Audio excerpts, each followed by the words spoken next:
Happy Friday, friends. Today it's Friday, so it means we're focusing on a pose. Today we're going to break down how to do crow pose, which is an arm balance, it's an inversion.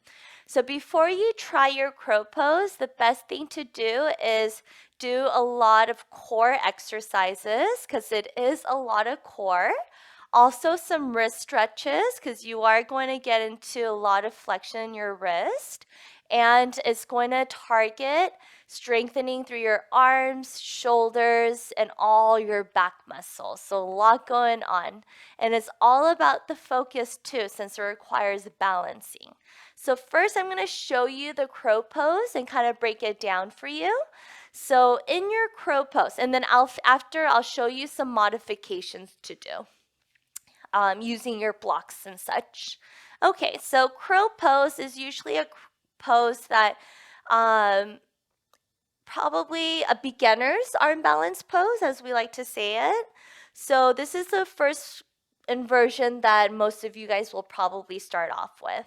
Okay, so now always, right? So whenever we do any type of pose, whatever is touching the floor is the most important. So in your crow pose, your hands are touching the floor. Okay, so I'm really not strict on this, but I'm pretty mindful of my hands. You'll see students just close off their hands, but the more you spread your fingers out wide, the more foundation you'll build, okay? So always spread your fingers as wide as you can. Bringing your hands shoulder width apart, your hands underneath your shoulders. You could point your index finger straight forward, just like your down dog position. Then from here, press evenly into your fingertips, knuckles, and your palms, especially towards the inside of your palms, okay? So now everything is rooted down, okay? So you should feel your hands even start to engage. Then you could lift your knees and walk your hands behind your wrist. Bend your elbows back, just like chaturanga arms. So your arms are not splaying out. They're not going in. Your elbows are just bending back, okay? So as you bend your elbows back, you're going to come onto your tippy toes. Bend your knees and place your knees on top of your triceps. So the higher your knees are towards the arms, actually there's no right or wrong, to be honest. Later on, if you try to get into crane pose, the higher your knees are up towards your armpit, the better. But for a crow pose, whatever works best for you. Okay, so if this is one of your first times trying it, you might feel a little pain in your tricep because you are putting a lot of pressure on the back of your tricep. Okay, so for now, I want you to just kind of bring the knees on top of your tricep and just start to lean forward. Again, really pressing into your hands and then lean back. Good, you're going to do that a few times. Lean forward. Keeping your toes grounded, pressing into your fingertips, lean back. Okay, one more time. Bring your knees onto your tricep, lift your hips, draw your chest forward, gaze forward, gazes forward the entire time, and lean back. Okay, so even right there, you should feel your core start to engage.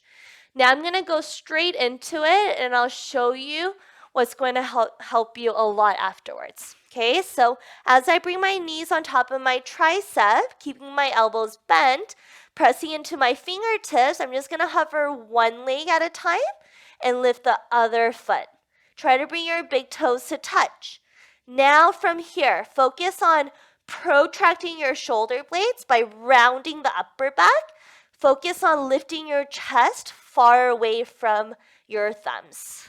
Okay, so now I'm going to show you a good exercise to help you really understand what I mean by protraction and why rounding the upper back is really important in this arm balance. It's going to be important in a lot of the arm balances. So you're going to come into tabletop position, finding a neutral spine here, okay? So now when I protract my shoulder blades, I'm really pressing into my fingertips, knuckles, and palms, just like how I would in crow pose. As I do that, I'm straightening my arms and rounding the upper back. So you could gaze forward here. So you see how my back is super rounded? It's kind of like cat pose. Then from here, you're going to retract your shoulder blades by dropping your chest down. Okay, so I want you to do both 3 more times with me.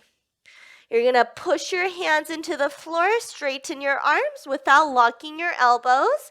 Pull the belly button up, round your upper back by drawing the shoulder blades apart. Then retract your shoulder blades by softening the hands. Drop your chest, draw your shoulder blades together. Protract your shoulder blades, lift up. Keep lifting your chest away from your thumbs. Retract. So if you're doing this correctly, you should already feel the engagement through your arms, shoulders, and upper back muscles. Protract one more time. Draw the belly in, round the upper back. So you should really feel the engagement through your upper back here. So your chest is lifted away from the thumbs. I want you to hold here this time. This is what I want you to do in your crow pose. Keep that protraction. Come onto your feet. Lift your heels. Bend your elbows back. As you place your knees on top of your tricep, lean forward and round your upper back, just like protraction. Same thing, you're protracting your shoulder blades. You're pressing into your fingertips, lifting your chest away from the thumbs, rounding your upper back. Keeping that engagement, now hover your right foot, maybe your left foot, doesn't matter, and then left foot. Okay, so you're not dumping your weight into your arms. You want to focus on lifting up, and that's where the protraction is going to really, really help you. Okay, so keep practicing the protraction, retraction. And then second thing is probably bring your knees on top of your tricep. Lift your heels, round your back, and the same exercise we did earlier, just lean forward without hovering the feet, and then lean back, take a breather. As you do that, rocking forward and back, you're constantly rounding and protracting your shoulder blades. All right, so good luck with that. I'm going to show you a modification. You could also grab your 2 blocks and place it underneath your feet. So sometimes it might be difficult for you to bring the hips up, which means it's going to be hard for you to bring your knees on top of your tricep. So with the blocks underneath your feet, you're already lifted. You don't have to do the lifting of the hips anymore. So right here, same thing. Knees on top of the tricep, ground down through your hands, round your back, lean forward, lean forward. Now this time you could just keep leaning forward and maybe your feet will hover. Yeah? So that's one option. Another option is you could place 1 block underneath your forehead. So if you're still worried about falling on your face, which I would say don't worry about that, because I promise you, no one's ever gotten hurt trying crow pose. You're only about 2 inches away from the floor anyway, so even if you fall, you're not going to break anything, I promise. But if you want to, you could always place a block underneath the forehead. Same thing. I'm going to move the block a little further. So you could place your forehead or on top of the head, and then you can lift your feet and then hold it there. And then maybe slowly start to gaze forward. Yeah? All right. So remember, it's all about practice. It's all about repetition, just like anything else. The more and more you practice, the more and more it'll get easier. All right. Thank you so much for tuning in. If you have any questions or maybe any requests for next Friday's tutorial, please comment below. If you enjoyed this video, please like and subscribe. I'll see you guys next week. Thank you.